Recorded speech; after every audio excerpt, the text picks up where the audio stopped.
ಆತ್ಮೇಯರೇ, ಶರಣು ಶರಣಾರ್ಥಿ.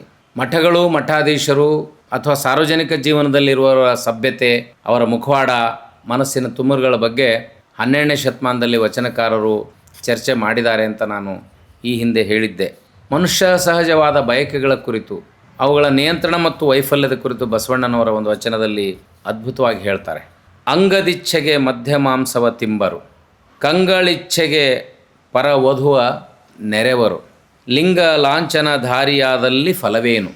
ನಾವು ಲಿಂಗ ಲಾಂಛನಧಾರಿಗಳಾಗಿ ನಾನು ಬ್ರಹ್ಮಚಾರಿ ಇದ್ದೇನೆ, ಸನ್ಯಾಸಿ ಇದ್ದೇನೆ ಅಂತ ಹೇಳ್ಕೊಳ್ತಾನೆ ನನ್ನ ದೇಹ ಬಯಸ್ತು ಅಂತ ತಿಳ್ಕೊಂಡು ನಾನು ಮಾಂಸವನ್ನು ತಿಂದರೆ, ಮದ್ಯವನ್ನು ಸೇವಿಸಿದರೆ, ಹಾಗೆ ನನ್ನ ಕಣ್ಣುಗಳು ಸೌಂದರ್ಯವನ್ನು ಆಸ್ವಾದಿಸ್ತವೆ ಅಥವಾ ಮನಸ್ಸು ಕಾಮಕ್ಕೆ ತುಡಿತದೆ ಅನ್ನೋ ಕಾರಣಕ್ಕೆ ಪರವಧುವ ನೆರೆವರು. ಹೀಗಿದ್ದಾಗ ಲಿಂಗ ಲಾಂಛನ ದಾರಿಯಾದಲ್ಲಿ ಫಲವೇನು, ಲಿಂಗ ಲಾಂಛನ ದಾರಿಯಾದಲ್ಲಿ ಫಲವೇನು. ಹಂಗಿದ್ಮೇಲೆ ಕಾವಿ, ಲಿಂಗು, ದೈಹಿಕ ಒಂದು ಪ್ರದರ್ಶನವನ್ನು ಇಟ್ಟುಕೊಂಡ್ರೆ ಫಲ ಏನು. ಲಿಂಗ ಪಥವ ತಪ್ಪಿ ನಡೆಯುವವರು, ಜಂಗಮ ಮುಖದಿಂದ ನಿಂದೆ ಬಂದರೆ ಕೊಂಡ ಮಾರಿಂಗೆ ಹೋಗುವುದು ತಪ್ಪದು ಕೂಡಲ ಸಂಗಮದೇವ. ನೋಡಿ, ಹಂಗೇನಾದರೂ ನಾವು ಭಾಳಷ್ಟು ಜನ ಮಾತಾಡೋ ಮುಂದೆ ಹೇಳ್ತಾರೆ, ಇಲ್ಲ ಸರ್ ಅವೆಲ್ಲ ಕದ್ದು ಮುಚ್ಚಿ ನಡೆದ್ರೆ ಚಲೋ, ಅವೆಲ್ಲ ಸಾರ್ವಜನಿಕವಾಗಿ ಬರಬಾರ್ದು ಅಂತ. ಬಟ್ ಈ ಥರದ ಹಿಪೋಕ್ರೆಟಿಕ್ ಅಭಿಪ್ರಾಯ ಇದೆಯಲ್ಲ, ಇದು ಯಾವಾಗಲೂ ಅಪಾಯಕಾರಿ. ನಮಗದು ದೌರ್ಬಲ್ಯ ಅಂತ ಇದ್ದರೆ ಅದನ್ನು ಹೇಳಿಕೊಂಡು ಅದಕ್ಕೊಂದು ತಾರ್ಕಿಕ ಅಂತ್ಯಕ್ಕೆ ಒಯ್ದು ಬಿಡಬೇಕು. ನಾನು ಈ ಸಿಸ್ಟಮ್ನಲ್ಲಿ ಇರಬೇಕು, ಇರಬಾರ್ದು. ಅದು ಎಲ್ಲರ ಬದುಕಿನಲ್ಲೂ ಕದ್ದು ಮುಚ್ಚಿ ನಡೀತದೆ ಅಂದರೆ ಮನಸಾಕ್ಷಿ ಇದೆಯಲ್ಲ, ನಾವೇನು ಲಿಂಗ ಲಾಂಛನ ಧಾರಿಯಾಗಿರ್ತೀವಲ್ಲ, ಫಲ ಏನು ಸಿಗ್ತದೆ ನಮಗೆ? ನಾವು ಇದನ್ನು ಡಿಕ್ಲೇರ್ ಮಾಡೋದ್ರಿಂದ ನಮಗೆ ಸಿಗುವಂಥ ಲಾಭ ಆದರೆ ಏನು? ಒಂದು ವೇಳೆ ಇದನ್ನು ನಾವು ನನ್ನ ಸಮಾಜದ ಕಣ್ಣಲ್ಲಿ ತಪ್ಪಿಸ್ಕೋಬೋದು, ಇದನ್ನು ಕೆಲವು ಜನರನ್ನು ಹೊರತುಪಡಿಸಿ ಕದ್ದು ಮುಚ್ಚಿ ಇಟ್ಕೋಬೋದು. ಆದರೆ ಇಲ್ಲಿ ಜಂಗಮ ಮುಖದಿಂದ ನಿಂದೆ ಬಂದರೆ, ಜಂಗಮ ಅಂತಂದರೆ ಸಮಾಜದಲ್ಲಿ ಒಂದು ಗುಸುಗುಸು ಆರಂಭ ಆದರೆ, ಸಮಾಜದಲ್ಲಿ ಅದರ ಕುರಿತು ಒಂದು ಅನುಮಾನ ಶುರುವಾದರೆ ಏನು ಪ್ರಯೋಜನ? ಹಾಗೆ ನಾವು ಒಂದು ನಂಬಿರ್ತೀವಿ ಆತ್ಮಶಕ್ತಿ, ಮನೋಸ್ಥೈರ್ಯ, ದೇವರು, ಭಗವಂತ ಅಂತ.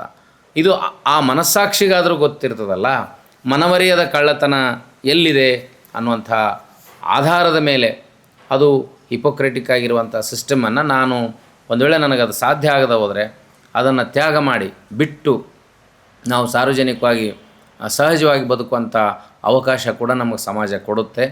ಅಲ್ಲದೆ ಬಸವಾದಿ ಶರಣರು ಕೂಡ ಸಂಸಾರಗಳಾಗಿದ್ದುಕೊಂಡು ಹೇಗೆ ಆಧ್ಯಾತ್ಮಿಕ ಸಾಧನೆಯಲ್ಲಿ ಅನುಭವದ ಪಥದಲ್ಲಿ ಸಾಗಬಹುದು, ಗಂಡ ಹೆಂಡತಿ ಸೇರಿಕೊಂಡು ಸತಿಪತಿಗಳು ಒಂದಾದ ಭಕ್ತಿ ಹಿತವಪ್ಪುದು ಶಿವಂಗೆ ಅಂತ ಅದನ್ನು ಆಚರಣೆ ಮಾಡ್ಕೊಂಡು ಬಂದ ಉದಾಹರಣೆ ಇದ್ದಾಗ ಕೂಡ 21ನೇ ಶತಮಾನದ ತಾಂತ್ರಿಕ ಯುಗದಲ್ಲಿ ನಾನು ಈ ರೀತಿ ತಪ್ಪು ಮಾಡುವ ಮಠಾಧೀಶರನ್ನಾಗಲಿ ಸಾರ್ವಜನಿಕ ವ್ಯಕ್ತಿಗಳನ್ನು ತಪ್ಪು ಅಂತ ಹೇಳಂಗಿಲ್ಲ.